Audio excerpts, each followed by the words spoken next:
ปะเชียวเปาะยังก็เบิ่งนี้คิดสิ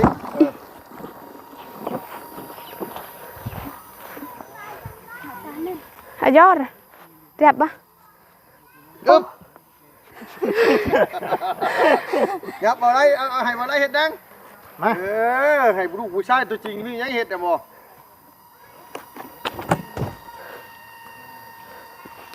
ต้นไม้พร้าวนี่ก็แก่นเนาะบ่ลอยเนาะแม่น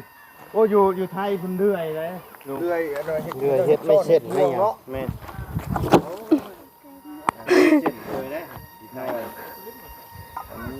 มีอย่างได้เลยเฮ้ยอันว่าเรื่องเฮือนเรื่องชานพรคืบหน้าการให้เฮือนในชานล่ะมีตอนนั้นอ๋อตีนเสาด้วยใครมาซื้อมามอบให้ล่ะหางประตูนตีนเสาจากต้นก่อนนาง12ถามอีหลีอยากให้ทางทีมงานเข้ามาซุมื้อบ่เลยบ่ย่านนะบ่ว่าเด้ก็บ่ได้ย่านปานใดเอายังย่านอยู่ยังมีความรู้สึกย่านอยู่บ่ธรรมดาเอาบ่เขาถามว่ายังมีความรู้สึกย่านชุมลุงอยู่บ่ย่านอยู่บ่แบบว่าก็ย่านอยู่แต่น้อยย่านเรื่องหยังล่ะย่านเรื่องหยังแบบว่าจากใจเปิดใจคุยกันเลยว่าย่านเรื่องหยังย่านชุมลุงมาตัวจังซี่บ่ล่ะบ่ย่านแบบใดย่านชุมลุงให้จะประมาณนั้นแหละย่านเวลานี่แหละย่านเฮ็ดบ่ถูกใจแล้วย่านให้เลยว่าง่ายว่าเกรงใจแหละเฮาย่านเฮาเฮ็ดบ่ถูกใจเพิ่นน่ะย่านเพิ่นให้เลยเพิ่นมาช่วยเหลืออะไรย่านเพิ่นให้แม่นบ่เลยโอ้แต่ว่าอยากให้เขามาซุมื้อเนาะเลยโอ้ชุมลุงบ่ให้ดอกบ่ได้เฮ็ดหยังผิดเฮามาช่วยเหลือแล้วก็ต่างคนต่าง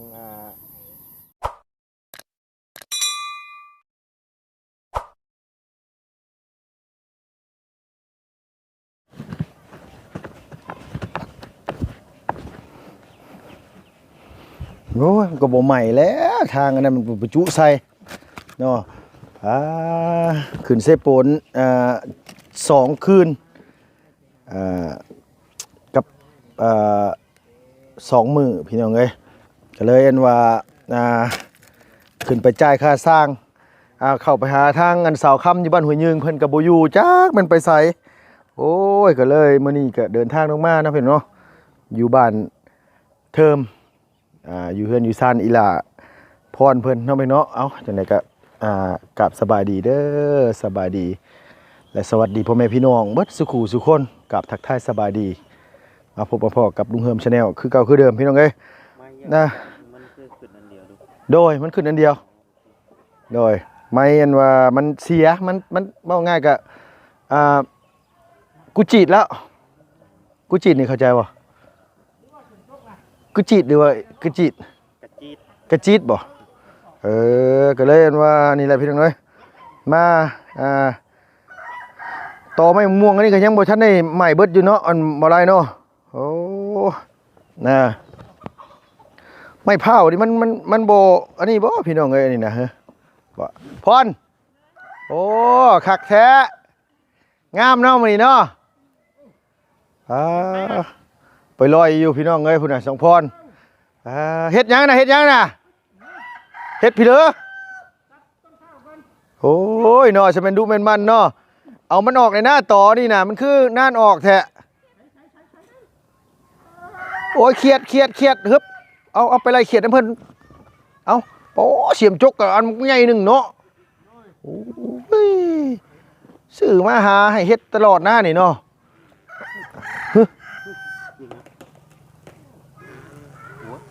หน่อยถูกกระว่าเสียงมีแค่บิน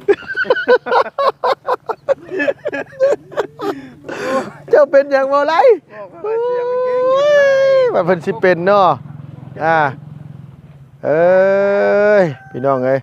อันต่อไม้ม่วงนี่เขาต้องจุฟังนี่เขาว่าเนาะประธานเนาะอันเว้นบ่ไล่เนาะแต่มันใหม่เลยพี่น้องเอ้ยแต่ว่าที่จริงนี่ต่ออันกอข้าวนี่เขาต้องกิ้งเข้าไปเลยเขาว่าเนาะมันบ่ใหม่บ่ต้นบ่ชุบตรงนี้นะเนาะมันสิใหม่ได้เนาะโดยพี่น้องเอ้ยมาช่วงค่ำๆแรงๆปู่ป๊อพิลึกลีโลเด้หลายมือเลยหนึ่งข้าวหนึ่งน้ำแต่ว่าทางนั้นมาอะไรมาเบิ่งค่อยสิเข้าไปหาเพิ่นเบิ่งโอ้ย บ่ได้ยากได้พี่น้องพี่น้องเนาะอันว่าอันนี้ก็ได้เอาเบิ่งสิไปถามทางอันว่าประธานก่อนว่าเฮือนไม่ห้างอยู่ไสโนอะไรเนาะ สบายดีเด้อพี่น้องเด้อ โดยภาพก็บ่ค่อยงามปานใดเด้พี่น้องมันแรงๆแหละ เดินทางลงมาพอดีฮอดช่วงค่ำๆพี่น้อง แม่นเพราะว่าอยู่เซโปนก็คือจังซี่พี่น้องเอ้ยเนาะขึ้นไปเก็บการเก็บงานก็ไปพอดีแล้วบัดนี้เนี่ยทางสาวค่ำบ้านห้วยยึงบ่รู้ว่าเพิ่นไปไสบ่อยู่ โดย เล่นเข้าไปแล้วบ่เห็นเพิ่นก็เลยออกมาเงินค่าสร้างก็เลยมอบให้อ้ายแล้วเลยบ่ได้ถ่ายคลิปถ่ายหยังเลย โดย ทั้งหมดทั้งมวลก็20ล้านกับ500,000ค่าสร้างเฮ็ดเป็นที่เรียบร้อยแล้วแต่ว่าทั้งนี้ทั้งนั้นก็คืองบประมาณเรื่องเฮ็ดบันไดอันซื้อบล็อกซื้อปูนซื้อเฮซื้อทรายหยังน่ะ โดย มันบ่พอตอนนั้นน่ะ พอ โดยมีแต่ว่าสิแจ้งอ้ายเพิ่นใหม่อีกเทื่อนึงว่า โดย ตัวซื้อบล็อกซื้อปูนซื้อนี่น่ะมันบ่พอพี่น้องเอ้ย โดย ก็เลยบ่ได้อันว่าเฮ็ดซับคันมีแต่ว่าเฮ็ดมีแต่ว่าคันได้มาแล้วก็สิให้อ้ายเพิ่นไปเฮ็ดให้ใหม่จ้างเพิ่นใหม่อีกเทื่อนึงโอ้เมงกวยเลห้องเลยแซวเลยโอ้ยเนาะโอ้ยดุมันขยันควรไอ้ลีรอโธ่โดยเอ้าสบายดีเด้อโดยป้าบ่พอกันหลายมื้อเนี่ยอ๋อขึ้นหลายเนาะประธานป้องเจ้าซื้อหยังมาให้น้องกินคืออ๋อแท้อันนี้น่ะ ยังอยู่ได้ ยังบ่ทันได้กินหยังบ่ พิเศษได้มื้อนี้นะ พิเศษบ่ ข่อยก็ตื่นตกใจแต่เช้าอยู่ เป็นไงคือพิเศษน่ะ เปิดงามแต่งตัวเป็นพิเศษ โดย หากมาฮอดบ่ลูก หาแตเรามาฮอดเดี๋ยวนี้นะเดี๋ยวนี้แนวว่าพี่น้องเอ้ย กาดแล้ว อันนี้นี่มันไม่อันนี้นี่มันจุใส่อันไฟบุรุกบ่นี่อันพรไปชุมใส่พุ่นให้ลูกล่ะกองไปทิมแบกไปทิมมานะค่อยว่า สิกึ่งพูดแล้วบัดนี้ อันนี้นะบ่กึ่งไปพูคือบ่กึ่งไปใส่ไฟ ป้า ไปใส่ไฟหันมันใหม่ต้นม่วงเจ้าไข่กูไปจักเขาว่า พูดแล้วเอาตอนนั้นต้นใกล้หั่นแล้ว ชุมใส่เนาะ นี่ ทิมใส่ด้วยนะ ใกล้เขาก็ไปนี้ลูกเอ้ย อ๋อผู้เอาระวังมันถึกตีนเด้อเฮ้ยพี่น้องเอ้ย เก็บไว้สวยงามจับสมอง เฮ็ด จกเพิ่นก็ได้ได้บ่พากันลงมานี่บ่ลุง โดย ฮอดเนาะ หาแตลงมาฮอดเอาสบายดีเด้อประธานเอ้ย สบายดี โดยใช้อันมาเฮือนนั่นว่าเสาไม้ขะดองน่ะ โอ้ขึ้นเทิงพุ่นแล้ว บ่ดีบ่ยาวไปทางนี้จ้ะ ขึ้นพุ่นแล้ว ไปเฮือนไม้ขะดอง แม่น โดยเจ้าหน้าที่ตามขึ้นไปเบิ่งพี่น้องเอ้ยนึ่งข้าวนึ่งน้ำได้บ่นี่น่ะนึ่งแล้ว เบิ่งเด้อ โอ้ ไปเด้อน่ะ มาไหมครับซอยกันเฮา แนวมาแน่น่ะ โอ้ยเมื่อยขอโทษขอไปหลายพี่น้องเลย ป่าพระอิเลิศด้วยนี่น่ะประธานเด้ โดย โอ้ ใช้เกี่ยวลงห้องได้ไง เอามาพี่แล้วนี่น่ะ คือลงคุณบ่ใส่ดอกกึ่งลงค่อยอยู่เนาะ นักอยู่บ่เฮ้ยต้นมะพร้าวนี่ก็ได้ ขอพร โอ้เบิ่งเด้อเบิ่งเด้อไว้ตรงนี้ พูดน้อยๆนี่คักพูดน้อยๆน่ะขมุกขมุมมิลีโลเว้ย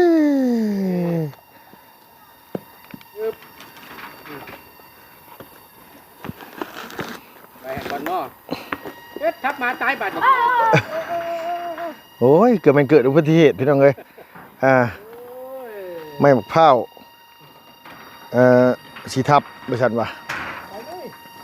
มาแต่แม่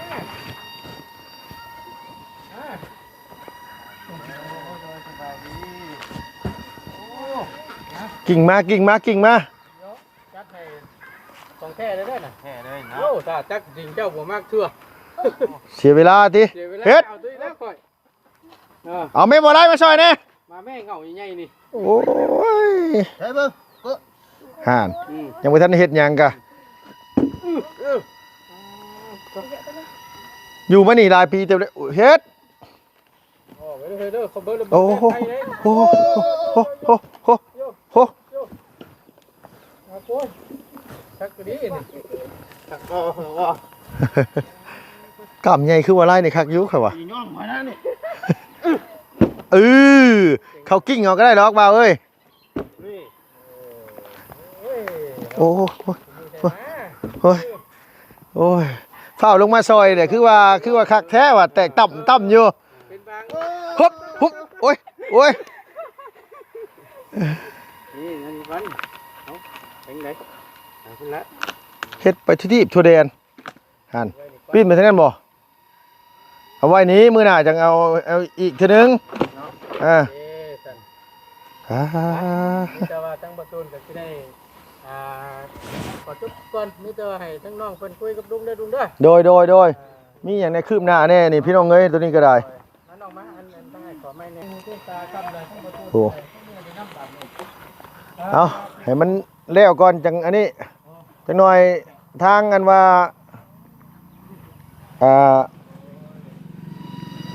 อีนางยุบได้เสยบ่เฮยตกกระดาบ่นักบ่ล่ะเอามาแม่บ่ไรมาแม่มายุกใส่น้องแน่ฮะ เข็บเห็นได้มากิน ห่วย ขี้เข็บบ่ตัวใหญ่บ่นาง เป็นชมไหน ใหญ่สำเร็จเดี๋ยวนี้ติโดยเอาล่ะนิบไม้เนี่ย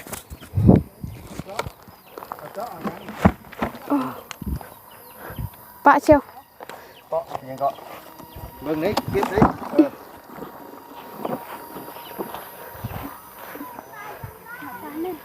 ยอดเจ็บปะ อึ๊บยับบ่ได้เอาให้บ่ได้เฮ็ดดังมาให้ลูกผู้ชายตัวจริงมีหยังเฮ็ดอ่ะบ่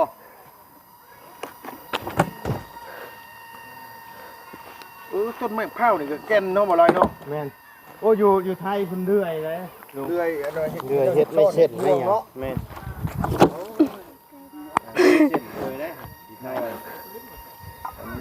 มีหยังได้เลยเฮ้ยอันว่าเรื่องเฮือนเรื่องชานพรคืบหน้าการให้เฮือนในชานล่ะ มีอย่างตัวนั้น อ๋อตีนเสา เลยแล้ว ใคร ก็ มาซื้อมามอบให้ล่ะ ของบาตูน ตีนเสาจากต้นก่อนนาง 12 12ต้น โดย ไม่ตกขอกตาได้ครบหรือยัง ยัง ยังขาดยังแน่ หุ้น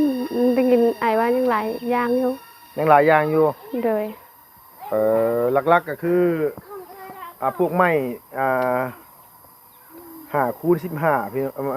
5x15แล้วก็5x10เนาะนางเนาะ โดย ไม้48นี่ได้มาแล้วเนาะไม้18ไม้8ได้มาแล้วเนาะล่ะเนาะ โดย ยังสังกะสีโอ้ยังหลายอย่างหลายแนวพี่น้องเอ้ยวงกบวงหยังเพิ่นมาแจ้งอีหยังล่ะ วงกบมือยังเถอะ ยังบ่มี แต่ว่า ตอนเมื่อวานนี้ทางไอรีเพิ่นแจงเอาผู้ใหญ่ก็ดีเพิ่นซอยเงิน10 ล้าน ซอยมา10 ล้าน โดย เงิน10 ล้านนี่บ่รู้ว่าเพิ่นสิไปซื้อหยังเนาะ โดย ซื้อเครื่องมาเฮ็ดเฮือนนี่บ่ โดย ได้หยังได้กินมื้อนี้เฮ้ย ไม่ได้หยังกิน บ่ได้ไปหาหยังเลยบ่ โดย หน่อไม้ฝนตกสิก็ยังบ่ทันได้ออกบ่พร ไปหาได้ ไปหาได้แต่บ่ได้ไปหา ต่อเธอไปหาเห็ดที่ซื้อแต่ได้เห็ด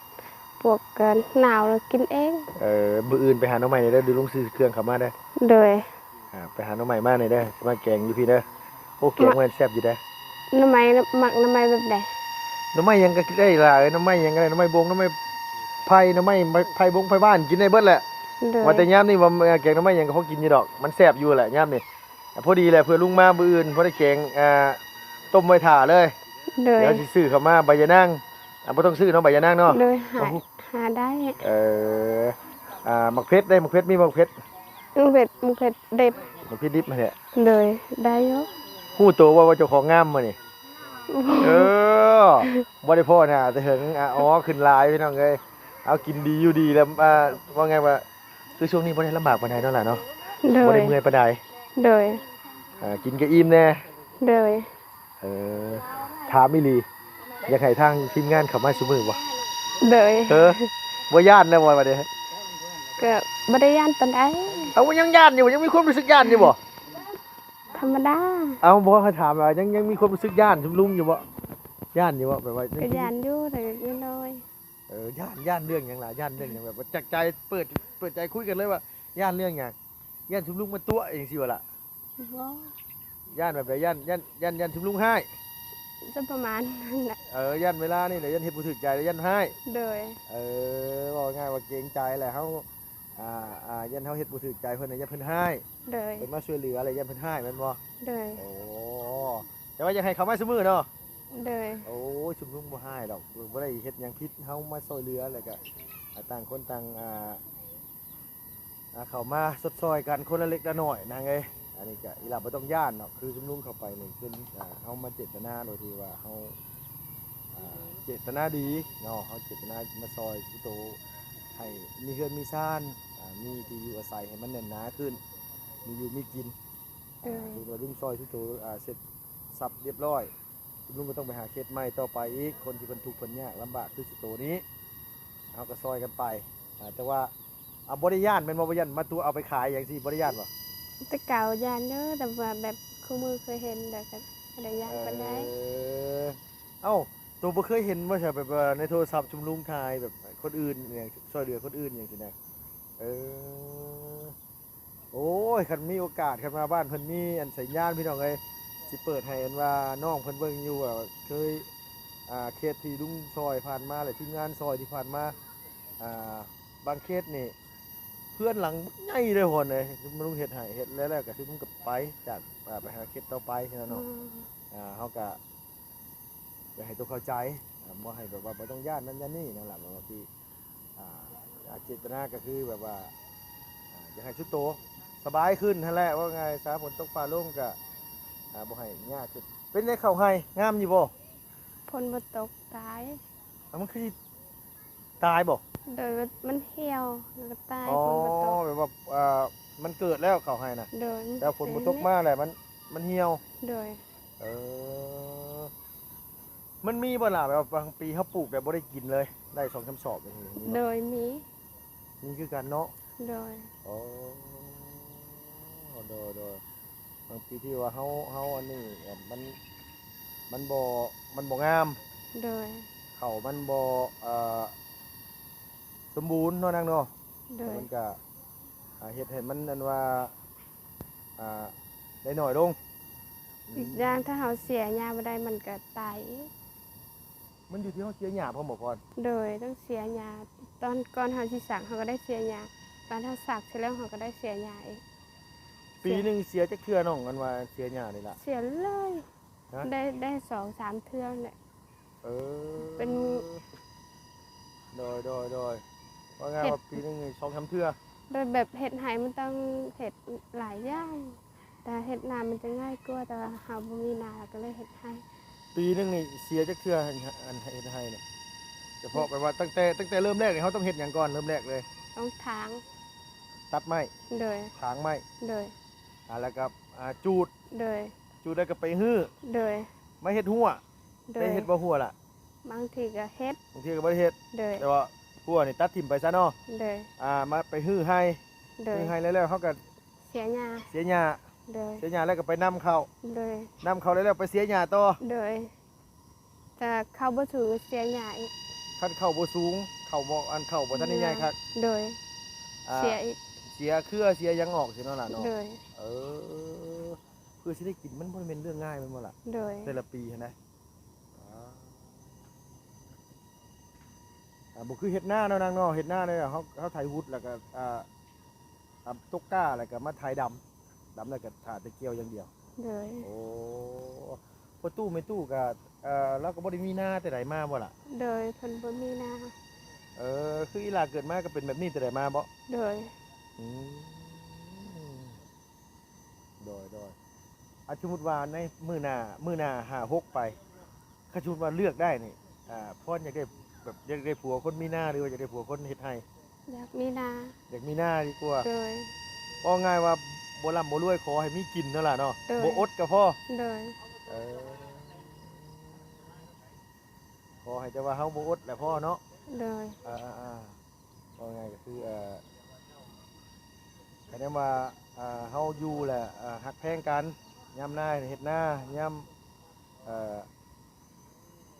เกี่ยวแหละเกี่ยวนั่นล่ะเนาะ โดย คันว่าเฮ็ดให้นี่บ่ไหวยันมันพอกิน โดยคือแบบเอาแบบเขาเคยใส่ชีวิตแบบ เฮ็ดไร่เฮ็ดสวนเฮาอาจจะฮู้ว่ามันจะเป็นแบบใด เฮาฮู้ว่าสถานการณ์สมมุติว่าแต่งงานสร้างครอบครัวใหม่นี่แฮงยากแม่นบ่ล่ะบ่ โดย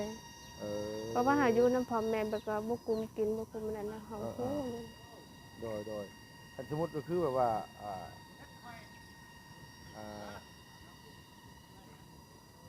เป็นไงนะพี่น้องคือแบบว่าคือบ้านเทิมน้อยน่ะนาเขาเจ้าหลายเนาะล่ะเนาะน่ะเนาะ โดยถ้าหลายบ้านเทิงน้อยก็จะอาจจะมีนาหลายกว่า บ้านเทิมใหญ่นี่มันคือมันดินเพียงมันบ่หลายมันบ่ล่ะ โดยแต่ว่าส่วนหลายก็มีแต่คนมีนา อืม นาแบบว่าเพิ่นเฮ็ดสวนเพิ่นก็เฮ็ดพอปลูกบางซีรีมักแตงกินซื่อ